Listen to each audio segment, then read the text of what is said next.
उस डंडे से उसने पहले कई सांप मारे थे, मतलब कहीं सारे सांप मार मार दिए थे, इसलिए कुएं में घुसते समय मुझे सांप का तनिक भी भय न था।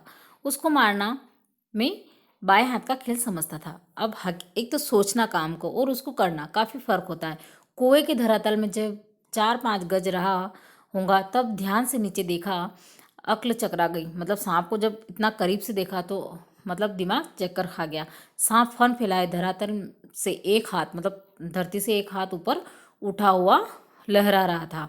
पूंछ और पूंछ से समीप का भाग पृथ्वी पर था, आधा आगे का जो भाग था वो ऊपर उठा हुआ था, मेरी प्रतीक्षा कर रहा था। नीचे डंडा बंधा था, मेरे उतरने की गति से जो इधर उधर हिलता था।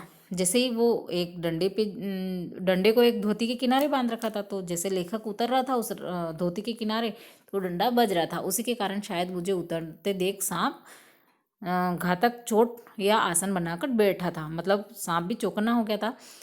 सपेरा जैसे बीन बजाकर काले सांप को खिलाता है और सांप क्रोधित हो सिखाता है या खिलाता है, और सांप क्रोधित और फन फैलाकर खड़ा हो जाता है और फुकार मारकर चोट करता है, ठीक उसी प्रकार सांप तैयार था कि कैसे मेरा प्रतिद्वंदी मेरे सामने आए।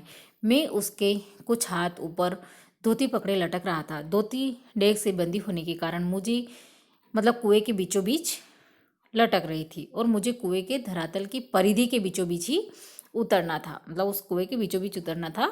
इससे माने थे सांप ने 1.5-2 फुट गज नहीं की दूरी पर पैर रखना, और इतनी दूरी पर सांप पैर रखते ही चोट करता। मतलब जगह बहुत कम थी, बहुत कम घेरा था। याद है, मतलब स्मरण रहे, कच्चे कुएं का व्यास बहुत कम होता है, नीचे तो वह 1.5 गज से अधिक होता ही नहीं है। ऐसी दशा में कुएं में सांप से अधिक 4 फुट की दूरी पर रह सकता हूँ। मतलब उन दोनों के बीच की कितनी दूरी है, सांप और उस लेखक की? सिर्फ 4 फुट की। वह भी उस दशा में जब सांप मुझसे दूर रहने का प्रयत्न करता, पर उतरना तो था कुएं के बीच में, क्योंकि मेरा साधन बीचों बीच लटक रहा था। वो जो धोती थी कहाँ थी? बीचों बीच लटक रही थी। ऊपर से लटक कर तो सांप नहीं मारा जा सकता, उतरना तो था ही। थकावट से ऊपर भी वापस नहीं चाहता, क्योंकि वो उसको देखकर थक चुका था। अब भी तो कुएं में के धरातल पर उतरे बिना क्या मैं ऊपर चढ़ सकता था? धीरे धीरे उतरने लगा। एक एक इंच जो जो मैं नीचे उतरता जाता था, त्यों त्यों मेरी एकाग्रता बढ़ती जाती। मतलब पूरा जो ध्यान था वो किसकी तरफ था? सांप की तरह। मुझे एक सूझ सूझी। दोनों हाथों से धोती पकड़ते हुए मैंने अपने पैर कुएं की बगल में रख दिया, मतलब एक किनारे पर रख दिए। दीवार से पैर लगाते ही कुछ मिट्टी नीचे गिरी और सांप ने फूं करके उस पर मुंह मारा। मतलब उस जो मिट्टी गिरी उस पर सांप ने मुंह मार दिया। मेरे पैर भी दीवार से हट गए और मेरी टांगे कमर के समकोण हो गई। मतलब मैं उस धोती से बिल्कुल एक जैसा 90 डिग्री के कोण में लटक कर खड़ा हो गया। लटकती रही। इससे सांप से दूरी और कुएं की परिधि पर उतरने का ढंग मालूम हो गया। जब एक बार थोड़ा सा बैलेंस बिगड़ा तो उसने देखा कि किस तरह सांप मिट्टी गिरने से उस पर फुंसकार मारता है, तो उसको एक तरीका सूझा कि मुझे करना क्या है। तनिक झुककर मैंने अपने पैर कुएं की बगल से सटाए और कुछ धक्के के साथ अपने प्रतिद्वंदी, मतलब सांप के सम्मुख कुएं की दूसरी ओर 1.5 गज पर कुएं के धरातल पर खड़ा हो गया। एक साइड खड़ा हो गया। आंखें चार हुई, शायद एक दूसरे को पहचानना। सांप को चक्षुषवा कहते हैं। मैं स्वयं चक्षुषवा हो रहा था। अब इंद्रियों ने मानो सहानुभूति, मतलब एक ध्यान लगाकर इंद्रियों ने मानो सहानुभूति से अपनी शक्ति आंखों को दे दी हो। मतलब आंखों में ही इतनी शक्ति दे दी कि अब करना क्या है। सांप के फन की ओर मेरी आंखें लगी हुई थी कि वह कब किस और को आक्रमण करेगा। सांप ने मोहिनी सी डाल रखी थी, शायद वह मेरी आक्रमण की प्रतीक्षा करता, क्योंकि सांप भी चौकन्ना था, उस पर भी मिट्टी गिर रही थी, तो वो भी था कि कोई ना कोई मतलब मेरे पर घात करने वाला है। पर जिस विचार और आशा को लेकर मैं कुएं में घुसने की ठानी, वह तो आकाश कुसुम था। मनुष्य का अनुमान और भावी योजनाएं कभी कभी मिथ्या और उल्टी निकलती। मुझे सांप का साक्षात होते ही अपनी योजना और आशा की असंभावना प्रतीत हो गई। मतलब जैसे भावी योजना है, मतलब ऊपर से क्या सोच के आया था कि मैं नीचे जाके सांप को मार दूंगा, पर जब सांप के पास आया तो उसे क्या लगा, अब मैं सांप को नहीं मार सकता। मुझे सांप का साक्षात होते ही अपनी योजना और आशा की असंभावना प्रतीत हो गई। डंडा चलाने की लिए स्थान ही न था। मतलब डंडा चलाऊं कैसे, क्योंकि जगह बहुत कम थी। लाठी या डंडा चलाने के लिए काफ़ी स्थान चाहिए जिसमें भी घुमाए जा सके। सांप को डंडे से दबाया जा सकता था, पर ऐसा करना मानो तोप के मुहर में खड़ा होना है, मतलब तोप के मुंह पर बैठना है। यदि फन या उसके समीप का भाग न दबा तो फिर वह लपटकर या पलटकर जरूर काटता, और फन के पास दबाने की कोई संभावना थी नहीं। मतलब ऐसी कंडीशन नहीं थी कि उसको मुंह के यहाँ से दबा दिया जाए। दो चींटियां कैसे उठाता, दो चींटियां उसके पास उससे सटी हुई थी, मतलब दो चींटियां बिल्कुल सांप के पास पड़ी थी। एक तो साइड से थी तो उसको उठाने में इतनी परेशानी नहीं थी, एक मेरी ओर थी। मैं तो चींटियां लेने की ही उतरा था। हम दोनों अपने पेतरे पर अड़े थे, मतलब वहाँ उधर सांप भी चौकन्ना था और इधर लेखक भी। उस आसन पर खड़े खड़े मुझे 4-5 मिनट हो गए।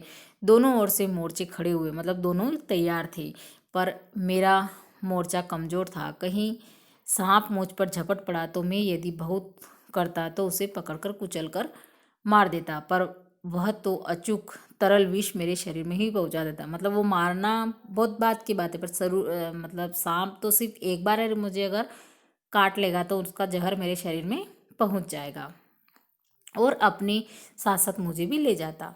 अब तक सांप ने वार न किया था, इसलिए मैंने भी उसे डंडे से दबाने का ख्याल छोड़ा। ऐसा करना उचित भी नहीं था। अब प्रश्न था कि चींटियां कैसे उठाई जाए। बस एक सूरत थी, डंडे से सांप की ओर से चींटियों को सरकाया जाए। यदि सांप टूट पड़ा तो कोई चारा न था, कुड़ता था और कोई कपड़ा न था जिसने सांप के मुंह की ओर करके उसके फन को पकड़ लूं। मारना या बिल्कुल छेड़छाड़ी न करना, ये दो मार्ग थे। अब या तो उस सांप को बिल्कुल नहीं छेड़ना है या फिर पूरा मार डालना है। सो पहला मेरी शक्ति के बाहर था, मतलब उसको मारना मेरी शक्ति से बाहर था। बाध्य होकर दूसरे मार्ग पर अवलंबन करना पड़ा, मतलब सोचना पड़ा। डंडे को लेकर जो ही मैंने सांप को की दाईं ओर पड़ी चिट्टी की ओर उसे बढ़ाया कि सांप का फन पीछे की ओर हुआ। धीरे धीरे डंडा चिट्टी की ओर बढ़ा और जो ही चिट्टी के पास पहुंचा तो फुकार के साथ काली बिजली तड़पी और डंडे पर गिरी। हृदय में कंप हुआ, मतलब जैसे ही चिट्टियाँ खिसकाई तो सांप ने अपना डंक, मतलब अपना जो जहर उस पर छोड़ा डंडे पर, तो मतलब ऐसा लगा कि बिजली से चमक गई और हाथों से आज्ञा न मानी डंडा छूट पड़ा। मैं तो न मालूम कितना ऊपर उछल गया, धोती की बल से वापस ऊपर उछल गया। जानबूझकर नहीं, यूं ही बिदक कर उछल कर जो खड़ा हुआ तो देखा डंडे के सिर पर 3-4 स्थानों पर पीव सा लग रहा है, मतलब सांप का जहर था। सांप ने मानो अपनी शक्ति का सर्टिफिकेट सामने रख दिया, मतलब सांप ने बता दिया कि मैं कितना शक्तिशाली हूँ। पर मैं तो उनकी योग्यता का पहले ही से ही कायल था, सर्टिफिकेट की जरूरत ही न थी। सांप ने लगातार फू फू करके मतलब डंडे पर 3-4 चोटें की। वह डंडा पहली बार इस भांति अपमानित हुआ था, मतलब डंडे ने हमेशा सांप मारे थे पर वो डंडा पहली बार ही सांप के फुसकार से उसका जहर को ले रहा था। ये डंडे का अपमान था, या शायद वह सांप का उपहास कर रहा था। उधर ऊपर फूं फूं और मेरे उछलने और फिर वहीं धमाके से खड़े होने से छोटा भाई जो ऊपर था वो समझा कि मेरा कार्य क्या हो गया, समाप्त हो गया और बंदूक का नाता फू फू और धमाके से टूट पड़ा है। उसने ख्याल किया कि सांप के काटने से मैं गिर गया हूँ।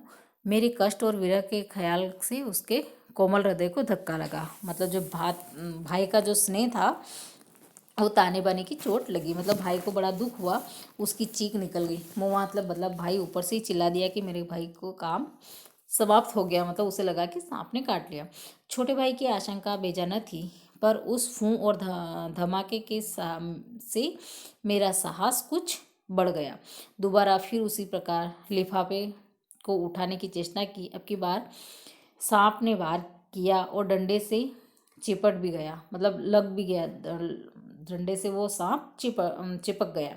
डंडा हाथ से छूटा तो नहीं, पर झिझक, सहम अथवा आतंक से अपनी ओर को खींच गया और गुंशल मारता हुआ सांप का पिछला भाग मेरे हाथों से छू गया, मतलब पीछे का हिस्सा, मतलब हम पूंछ मान सकते हैं कि वो उसके हाथों से लग गई। उफ, कितना ठंडा था। डंडे को मैंने एक और पटक दिया। यदि कहीं उसका दूसरा वार पहले होता तो उछलकर मैं सांप पर गिरता और न बचता, लेकिन अब जीवन होता है तब हजारों ढंग बचने से निकल आता है। अगर जीवन मिलना होता है तो कैसे भी मिल जाता। वह देवी कृपा थी। डंडे के मेरी ओर खींच आने से मेरे और सांप के आसन बदल गए। मतलब सांप की जगह लेखक चला गया और लेखक की जगह सांप चला गया। मैंने तुरंत ही लिफाफे और पोस्ट कार्ड चुन लिए, चीटियों को धोती के छोर से बांध दिया और छोटे भाई ने उन्हें ऊपर खींच लिया। डंडे को सांप के पास से उठाने में भी बड़ी कठिनाई पड़ी। वो सांप के पास जो डंडा था उसको भी फिर उससे लेखक को उठाना था। सांप उससे खुलकर उस पर धरना देकर बैठा था। जीत तो मेरी हो ही चुकी थी क्योंकि चिट्टियाँ उठा ली थी, पर अपना निशाना गंवा चुका था। आगे हाथ बढ़ाता तो सांप हाथ पर वार करता, इसलिए कुएं की बगल से एक मुट्ठी मिट्टी लेकर मैंने उसकी दाईं ओर फेंकी। मतलब जिस साइड सांप का ध्यान भटकाना था उस साइड फेंकी कि वह उस पर झपटा, और मैंने दूसरी हाथ से उसकी बाईं ओर से डंडा खींच लिया। पर बात की बात में उसने दूसरी ओर भी वार किया। यदि बीच में डंडा न होता तो पैर में उसके दांत पड़ गए होते। मतलब मिट्टी गिराई थी, उधर भी सांप ने अपना फन मारा और जिधर डंडा खींचा उधर भी सांप ने फन मारा, तो बीच में लेखक और सांप के बीच में डंडा आ गया, इसलिए वो बच गया।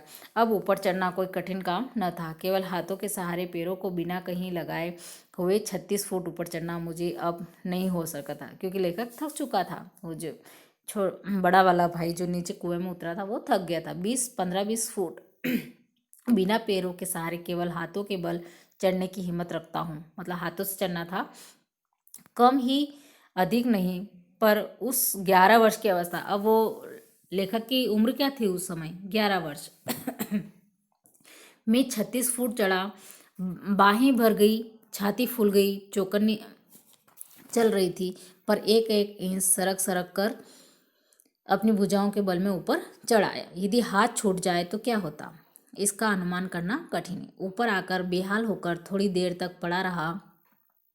देख और झाड़ झुरकर धोती कुर्ता पहना। फिर किशनपुर के लड़के को जिसके ऊपर चढ़ने की चेष्टा को देखा। एक किशनपुर का एक लड़का था। तो इस सारे क्रम को कौन देख रहा था? किशनपुर का एक लड़का था जो सारा देख रहा था। फिर किशनपुर के एक लड़के को जिसके ऊपर चढ़ने की चेष्टा को देखा था।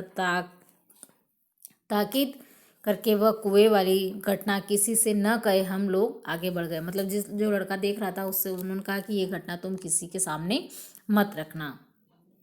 सन 1915 में मैट्रिकुलेशन पास करने के उपरांत वह मतलब जो घटना हुई, ये घटना मैंने माँ को सुनाई। सजल नेत्रों से माँ ने मुझे अपनी गोद में ऐसे बिठा लिया जैसे चिड़िया अपने बच्चे को देने में या मतलब अपने आंचल में समेट लेती है, कि नीचे छिपा लेती हैं। कितने अच्छे थे वे दिन। उस समय राइफल न थी, डंडा था और डंडे का शिकार। कम से कम उस सांप का शिकार राइफल के शिकार से कम रोचक और भयानक न था। मतलब ये बहुत बड़ी घटना है जो बचपन में श्री राम शर्मा के साथ हुई थी। ये उन्होंने खुद अपनी लिखकर बताया, और इस घटना को उन्होंने कुछ समय बाद मतलब मैट्रिकुलेशन पास करने के बाद अपनी माँ को बताया। तो उस समय भी माँ को बड़ा आश्चर्य हुआ और उनको अपने गोदी में बिठा लिया।